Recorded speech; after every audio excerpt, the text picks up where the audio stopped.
നമസ്കാരം. The deep ഡൈവിലേക്ക് സ്വാഗതം. നമ്മൾ ഇന്ന് പണ്ഡിറ്റ് ശ്രീരാം ശർമ്മ ആചാര്യയുടെ ഒരു പുസ്തകമാണ് ശരിക്കും പറഞ്ഞാൽ ആഴത്തിൽ നോക്കുന്നത്. ബഡേ ആദ്മി നഹീം, മഹാമാനവ് ബനേൻ. അതെ. അതായത് വെറുമൊരു വലിയ ആളാകരുത്, ഒരു മഹാമാനവനാകണം എന്ന ആശയം.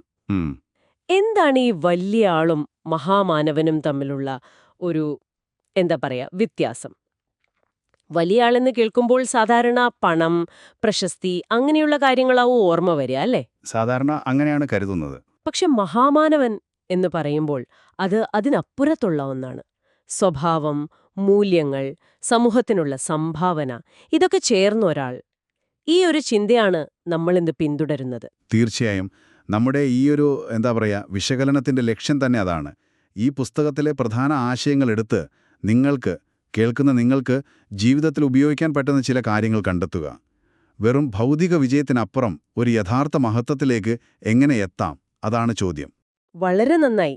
അപ്പോ നമുക്ക് തുടങ്ങാം, അല്ലേ? ആദ്യമായിട്ട് ഈ പുസ്തകത്തിൽ പറയുന്ന ഒരു കാര്യം സമയത്തിന്റെ മൂല്യമാണ്. മഹാന്മാരെന്ന് പറയുന്നവർ അവർ സമയം ഒട്ടും കളയില്ല. ഓരോ നിമിഷവും വിലപ്പെട്ടതാണ്. അതെ, ശരിയാണ്. അതേസമയം സാധാരണ ആളുകൾ, നമ്മളിൽ പലരും അതെ, വിനോദങ്ങളിലും ചിലപ്പോ വെറുതെ ഇരുന്നും സമയം കളയും. ഇതൊരു വലിയ വ്യത്യാസമാണ്. അതെങ്ങനെയാണ് ഈ സമയബോധം ജീവിതത്തിലെ മറ്റു കാര്യങ്ങളുമായി ബന്ധപ്പെടുന്നത്? അതൊരു അടിസ്ഥാനപരമായ കാര്യമാണ്. സമയം പാഴാക്കാതിരിക്കുക എന്ന് വെച്ചാൽ വെറുമൊരു ശീലമല്ല, അതൊരു മനോഭാവമാണ്. ഈ മനോഭാവം പിന്നെ നമ്മളെ സത്യസന്ധതയിലേക്കും കൊണ്ടുവരും. അതെങ്ങനെ? കാരണം സമയം പോലെ തന്നെ പ്രധാനമാണ് നമ്മുടെ വാക്കും പ്രവൃത്തിയും തമ്മിലുള്ള ഒരു യോജിപ്പ്. പലരും വിചാരിക്കുന്നതെന്താ, കുറുക്കുവഴികളിലൂടെ, ചിലപ്പോൾ കുറച്ച് ശരിയല്ലാത്ത വഴികളിലൂടെ പെട്ടെന്ന് വിജയിക്കാമെന്നാണ്. പക്ഷേ ഈ പുസ്തകം ഊന്നിപ്പറയുന്നത് അതല്ല. ദീർഘകാല വിജയം, അതായത് നിലനിൽക്കുന്ന വിജയം, അത് സത്യസന്ധത, കഠിനാധ്വാനം, സ്ഥിരോത്സാഹം, ഇതിന്റെയെല്ലാം മുകളിലെ കെട്ടിപ്പടുക്കാൻ പറ്റൂ. ശരിയാണ്, അതിന് ക്ഷമ വേണം, അല്ലേ? തീർച്ചയായും ക്ഷമ വേണം, നന്നായി പ്രയത്നിക്കാനുള്ള മനസ്സും വേണം. അനീതിയിലൂടെ കിട്ടുന്ന ലാഭം അതൊരു മരീചിക പോലെയാണ്. പെട്ടെന്നെന്തോ കിട്ടിയെന്ന് തോന്നും, പക്ഷെ അത് നിൽക്കില്ല. സത്യത്തില് വഞ്ചനയ്ക്കു പോലും വിജയിക്കണമെങ്കില് ഒരു സത്യസന്ധതയുടെ മുഖമൂടി വേണം, അല്ലേ? അതെ, അല്ലെങ്കിൽ ആരും ആ കിണിയിൽ വീഴില്ലല്ലോ. പുറമേ നല്ല പിള്ള ചമയണം. റോക്ക്ഫെല്ലറുടെ കഥ നമ്മൾ പലപ്പോഴും കേട്ടിട്ടുണ്ട്. ഇതിനോട് ചേർത്ത് വായിക്കാവുന്ന ഒന്നാണത്. ഒരു ചെറിയ ജോലിക്കാരനായി തുടങ്ങി, പിന്നെ സ്വന്തമായിട്ട് ചെറിയ കച്ചവടം. കയ്യിലാണെങ്കിൽ കാര്യമായിട്ട് പണമൊന്നുമില്ല. പക്ഷെ ആളുകളുമായിട്ടുള്ള ഇടപാടുകളില് ഭയങ്കര കൃത്യതയായിരുന്നു, സത്യസന്ധത. അത് കണ്ടിട്ട് മറ്റുള്ളവർക്കൊരു വിശ്വാസം വന്നു. അതെ, ആ വിശ്വാസ്യതയാണ് പ്രധാനം. കടം വാങ്ങിയാൽ പറഞ്ഞ സമയത്ത് തിരികെ കൊടുക്കും. ആ ഒരു വിശ്വാസ്യതയാണ് അദ്ദേഹത്തിന് മുന്നോട്ടു പോകാൻ മൂലധനമായത്. പിന്നീട് ലോകത്തിലെ ഏറ്റവും വലിയ കോർപ്പറേഷനുകളിൽ ഒന്നിന്റെ ഉടമയായി മാറി. അതെ, സ്റ്റാൻഡേർഡ് ഓയിൽ അദ്ദേഹത്തിന്റെ വിജയരഹസ്യം അതുതന്നെയായിരുന്നു. എത്ര ബുദ്ധിമുട്ടുണ്ടായപ്പോഴും സത്യസന്ധത വിട്ടില്ല. ആ വിശ്വാസ്യതയാണ് പ്രധാനം. അത് പണം കൊടുത്തു വാങ്ങാൻ പറ്റില്ല. തീർച്ചയായും. ഹെൻറി ഫോർഡിന്റെ കാര്യവും ഇതുപോലെയാണ്. ഒരു സാധാരണ മെക്കാനിക്ക്, പക്ഷേ കഠിനാധ്വാനം കൊണ്ട് വലിയൊരു വ്യവസായം കെട്ടിപ്പടുത്തു. എല്ലാവർക്കും വാങ്ങാൻ പറ്റുന്ന കാറുകൾ ഉണ്ടാക്കണമെന്നായിരുന്നു അദ്ദേഹത്തിന്റെ ആഗ്രഹം. സത്യസന്ധതയും കഠിനാധ്വാനവുമാണ് വിജയത്തിന് വേണ്ടതെന്ന് അദ്ദേഹം വിശ്വസിച്ചു. അദ്ദേഹത്തിന്റെ ഫോർഡ് ഫൗണ്ടേഷൻ പിന്നീട് ഒരുപാട് നല്ല കാര്യങ്ങൾക്ക് പണം നൽകി. ഇന്ത്യയിലും ഉണ്ട് ഉദാഹരണങ്ങൾ. ബാട്ട ഒരു ചെരുപ്പുകുത്തിയിൽ നിന്നാണ് വലിയൊരു ഷൂ കമ്പനി ഉണ്ടാകുന്നത്. ആ ജോലിയിലുള്ള ഒരു കൃത്യത, സത്യസന്ധത, അത് മാത്രമായിരുന്നു കൈമുതല്. ന്യായമായ വില, പറഞ്ഞ സമയത്ത് ജോലി തീർക്കൽ, നല്ല ക്വാളിറ്റി, ഇതൊക്കെ ആളുകൾക്കൊരു വിശ്വാസം കൊടുത്തു. ബിർളയുടെ കഥയും അതുപോലെയാണ്. തെരുവിൽ സാധനം വിറ്റു നടന്നാണ് തുടങ്ങിയത്. അതെ. അപ്പോ ഈ HMT വാച്ചുകളോ ഫോർഡ് കാറുകളോ അല്ലെങ്കിൽ പാർക്കർ പേനയോ ഒക്കെ ചിലപ്പോൾ വില കുറച്ച് കൂടുതലായിരിക്കും. ശരിയാണ്. എന്നാലും ആളുകൾ അത് വിശ്വസിച്ചു വാങ്ങും. കാരണം ആ ബ്രാൻഡിനൊരു വിശ്വാസ്യതയുണ്ട്, ഗുണമേന്മയുണ്ട്. അനീതിയിലൂടെ നേടുന്ന ലാഭം അത് കുറച്ചു കാലമേ നിൽക്കൂ. പക്ഷേ സത്യസന്ധതയിലൂടെ കിട്ടുന്ന നല്ല പേര് അത് കാലങ്ങളോളം നിലനിൽക്കും. അതാണ് ശരിക്കും വലിയ ആൾ എന്നതിനേക്കാൾ മഹാമാനവൻ എന്നതിലേക്ക് ഒരാളെ എത്തിക്കുന്നത്. അപ്പോൾ ഈ സത്യസന്ധത, വിശ്വാസ്യത, ഇതിൽ നിന്നൊക്കെ അടുത്തൊരു പടിയിലേക്ക് നമ്മൾ കടക്കുകയാണ്. അതാണ് സ്വഭാവശുദ്ധി, ധാർമ്മികമായ ഒരു ഉറച്ച നിലപാട്. ഇവിടെയാണ് ഒരാളുടെ വ്യക്തിത്വം ശരിക്കും അളക്കപ്പെടുന്നതല്ലേ? തീർച്ചയായും. കാരണം പുറമേ കാണുന്ന നേട്ടങ്ങൾക്കപ്പുറം ഒരാളുടെ ഉള്ളിലുള്ള മൂല്യങ്ങളാണ് അയാളെ യഥാർത്ഥത്തിൽ ഒരു മഹാമാനവനാക്കുന്നത്. ജോർജ് ബെർണാഡ് ഷായുടെ ഒരു കഥയുണ്ട്. പറയൂ. അദ്ദേഹം ഒരു ക്ലർക്കായിട്ട് ജോലി ചെയ്യുമ്പോൾ തനിക്ക് കിട്ടുന്ന ശമ്പളത്തിന് അനുസരിച്ചുള്ള ഒരു ജോലി താൻ ചെയ്യുന്നില്ലെന്ന് അദ്ദേഹത്തിന് തന്നെ തോന്നി, സ്വന്തം മനസാക്ഷിക്ക്. ഓഹോ. അതുകൊണ്ട് അദ്ദേഹം ആ ജോലി രാജിവെക്കാൻ തീരുമാനിച്ചു. മറ്റാർക്കും ഒരു പ്രശ്നവുമില്ലായിരുന്നു. പക്ഷെ അദ്ദേഹത്തിന്റെ ഉള്ളിലെ ആ ഒരു നീതിബോധം അത് സമ്മതിച്ചില്ല. അതാണ് പ്രധാനം. ശരിയാണ്. എറിക് ഹോഫർ എന്ന ചിന്തകന്റെ കാര്യവും ഇതുപോലൊരു ചിന്ത തരുന്നുണ്ട്. ചെറുപ്പത്തിൽ അനാഥനായി നല്ല വിശപ്പുണ്ടായിരുന്നിട്ടും സൗജന്യമായി കിട്ടുന്ന ഭക്ഷണം വേണ്ടെന്ന് വെച്ച് ജോലി ചെയ്തിട്ട് കഴിക്കാൻ തയ്യാറായി. പിന്നീട് ജോലി ചെയ്ത ഹോട്ടലുടമ ശമ്പളം കൂട്ടിക്കൊടുക്കാമെന്ന് പറഞ്ഞപ്പോൾ അപ്പൊ അദ്ദേഹം പറഞ്ഞത് മറ്റുള്ളവർക്കും കൂട്ടിക്കൊടുക്കുവാണെങ്കിൽ മാത്രം താനും വാങ്ങാമെന്നാണ്. അതെ, സ്വന്തം കാര്യം മാത്രം നോക്കാതെ കൂടെയുള്ളവരെയും പരിഗണിക്കുന്ന ഒരു വലിയ മനസ്സ്. അതുതന്നെ.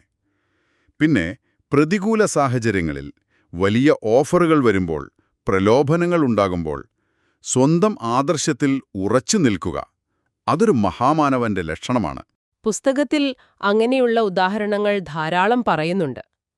പരീക്ഷാ ഹാളിൽ സ്വന്തം മകൻ കോപ്പിയടിക്കുന്നത് കണ്ടിട്ട് അത് റിപ്പോർട്ട് ചെയ്ത അച്ഛനായ അധ്യാപകൻ ഒന്ന് ആലോചിച്ചു നോക്കൂ ആ അവസ്ഥ. ഭയങ്കര മാനസിക സംഘർഷം അനുഭവിച്ചിട്ടുണ്ടാവും. അല്ലെങ്കിൽ അച്ഛൻ പ്രതിയായ കേസിൽ നീതി നടപ്പാക്കിയ മകനായ ന്യായാധിപൻ. വ്യക്തിപരമായ ബന്ധങ്ങൾക്ക് മീതെ നീതിക്ക് സ്ഥാനം നൽകുക. ശ്രീനിവാസ് എന്നായിരുന്നു അദ്ദേഹത്തിന്റെ പേര്. അതുപോലെ KM സഞ്ജീവയ്യ എന്ന ജഡ്ജ് സ്വന്തം മകനെതിരായ കേസിൽ വിധി പറഞ്ഞു. ഇതൊക്കെ വലിയ കാര്യങ്ങളാണ്. ലക്ഷങ്ങളുടെ കൈക്കൂലി വേണ്ടെന്നുവെച്ച ചിമൻലാൽ ശീതൽവാഡ് വേണ്ടി നിന്ന മുൻഷി പ്രേംചന്ദ്, സ്ഥാനക്കയറ്റത്തിനു വേണ്ടി സായിപ്പിന്റെ വേഷം കെട്ടാൻ പറ്റില്ലെന്ന് പറഞ്ഞ സർ അശുതോഷ് മുഖർജി, മദ്യപാനിയായ രാജാവിന്റെ കീഴിൽ പത്രം നടത്താൻ വിസമ്മതിച്ച മദൻ മോഹൻ മാളവ്യ, ഇതൊക്കെ ഓരോ നിലപാടുകളാണ്. നെഹ്റുവിന്റെ ഒരു സംഭവം പറയുന്നുണ്ട്. ഭാര്യ സുഖമില്ലാതെ കിടക്കുമ്പോൾ ജയിൽ മോചനം വാഗ്ദാനം ചെയ്തു ബ്രിട്ടീഷുകാർ. ഓഹോ. പക്ഷെ അദ്ദേഹം അത് നിരസിച്ചു. രാജ്യത്തിന്റെ താൽപ്പര്യമാണ് വലുതെന്ന് പറഞ്ഞു. സത്യം പറഞ്ഞതിന് പ്രൊഫസറുടെ പ്രതികാരത്തിനിരയായിട്ടും നിലപാട് മാറ്റാതിരുന്ന ഡോക്ടർ ബിധാൻ ചന്ദ്ര റോയ്, ക്ലാസ്സിൽ വെച്ച് സ്വന്തം മതത്തെ വിമർശിച്ച അധ്യാപകനെ ചോദ്യം ചെയ്തതിന് തല്ലുകൊണ്ടിട്ടും പിന്നോട്ടു പോകാത്ത ഒരു വിദ്യാർത്ഥി. അദ്ദേഹം പിന്നീട് മഹാത്മാ ഹംസ്രാജ് എന്നറിയപ്പെട്ടു. രാജാറാം മോഹൻ റോയ് സാമൂഹിക അനാചാരങ്ങൾക്കെതിരെ പോരാടിയതിന് വീട്ടിൽ നിന്ന് പുറത്താക്കപ്പെട്ടു. എന്നിട്ടും അദ്ദേഹം പോരാട്ടം തുടർന്നു. ഉദ്ധം സിംഗിന്റെ കഥ ബ്രിട്ടീഷ് കോടതിയിൽ വെച്ച് രക്ഷപ്പെടാൻ വഴിയുണ്ടായിട്ടും ഒരു സ്ത്രീയെ ആക്രമിക്കുന്നത് ഭാരതീയ സംസ്കാരത്തിനു ചേർന്നതല്ലെന്ന് പറഞ്ഞ് മരണശിക്ഷ ഏറ്റുവാങ്ങി. ഇതെല്ലാം കാണിക്കുന്നത് ഒരൊറ്റ കാര്യമാണ്: സ്വഭാവമാണ് ഏറ്റവും വലിയ സമ്പത്ത്. നല്ല സ്വഭാവമുള്ള ഒരാൾ ദരിദ്രനാണെങ്കിൽ പോലും സമൂഹത്തിൽ ബഹുമാനിക്കപ്പെടും. ഗാന്ധിജിയുടെ കാര്യം പറഞ്ഞല്ലോ. ഭൗതികമായി ഒന്നുമില്ല, പക്ഷെ ആ സ്വഭാവശുദ്ധിക്ക് മുന്നിൽ അന്നത്തെ ലോക ചക്രവർത്തിയായ ജോർജ് അഞ്ചാമന് പോലും എഴുന്നേറ്റ് നിൽക്കേണ്ടി വന്നു. അതെ, മാർട്ടിൻ ലൂതർ അന്നത്തെ ഏറ്റവും ശക്തനായ പോപ്പിന്റെ ഭീഷണിയെ പേടിച്ചില്ല. സത്യത്തിനു വേണ്ടി നിന്നു. ഈയൊരു ആന്തരികമായ കരുത്ത്, ധാർമ്മികമായ നിലപാട്, അതാണ് യഥാർത്ഥ മഹത്വത്തിന്റെ കാതൽ. അപ്പൊ സ്വഭാവശുദ്ധിയെക്കുറിച്ചും ധാർമ്മികതയെക്കുറിച്ചുമൊക്കെ പറയുമ്പോൾ സ്വാഭാവികമായിട്ടും അടുത്തൊരു ചോദ്യം വരും: സമ്പത്തിനെക്കുറിച്ച്. ഇന്നത്തെ ലോകത്തെല്ലാം അളക്കുന്നത് പണത്തിന്റെ അടിസ്ഥാനത്തിലാണല്ലോ. ഈ പുസ്തകം എങ്ങനെയാണ് സമ്പത്തിനെയും അതിന്റെ ഉപയോഗത്തെയും കാണുന്നത്? അത് വളരെ പ്രധാനപ്പെട്ട ഒരു ചോദ്യമാണ്.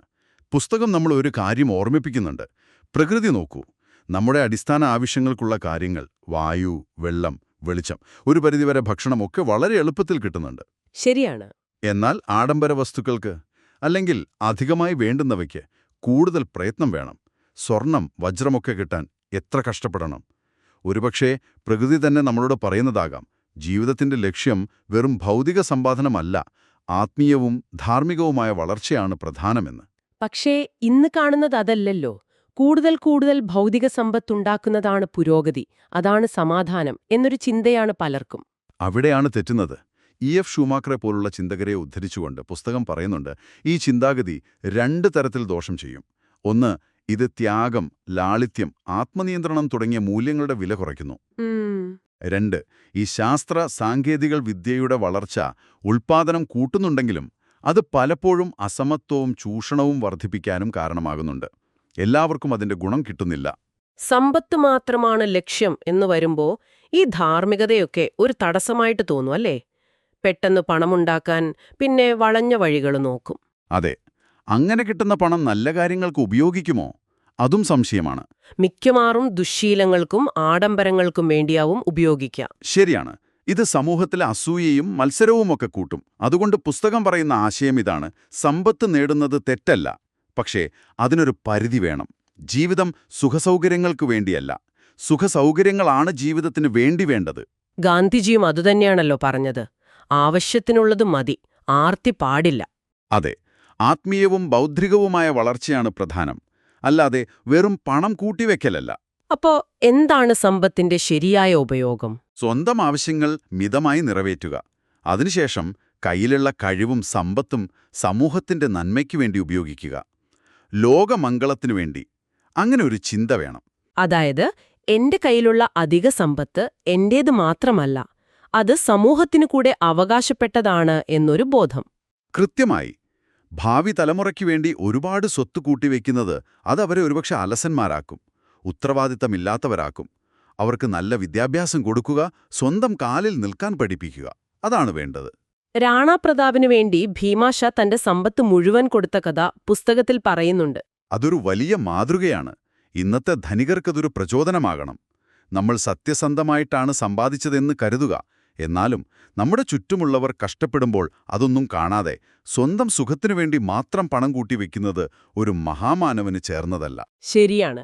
അപ്പോ സമയത്തിന്റെ വില, സത്യസന്ധത, സ്വഭാവശുദ്ധി, സമ്പത്തിന്റെ ശരിയായ ഉപയോഗം, ഇതെല്ലാം ഒരു മഹാമാനവനാകാനുള്ള യാത്രയിലെ പ്രധാന പോയിന്റുകളാണ്. ഇനി ലക്ഷ്യങ്ങൾ നേടുന്നതിനെക്കുറിച്ച്, വിജയത്തിന്റെ അടിസ്ഥാന ശിലകളെക്കുറിച്ച് എന്താണ് പുസ്തകം പറയുന്നത്? യേശുക്രിസ്തു പറഞ്ഞൊരു വാചകം അവിടെ ഉദ്ധരിക്കുന്നുണ്ട്: മുട്ടുവിൻ, തുറക്കപ്പെടും; ചോദിക്കുവിൻ, നിങ്ങൾക്ക് ലഭിക്കും. ഇതിലൊരു വലിയ രഹസ്യം ഒളിഞ്ഞിരിപ്പുണ്ട്. എന്താണത്?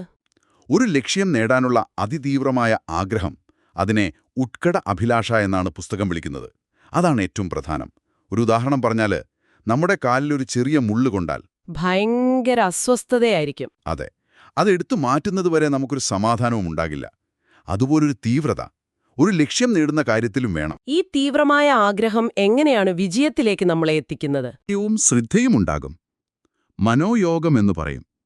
ഇത് നമ്മുടെ എല്ലാ കഴിവിനെയും ഊർജത്തെയും ആ ഒരൊറ്റ ലക്ഷ്യത്തിലേക്ക് കൊണ്ടുവരും.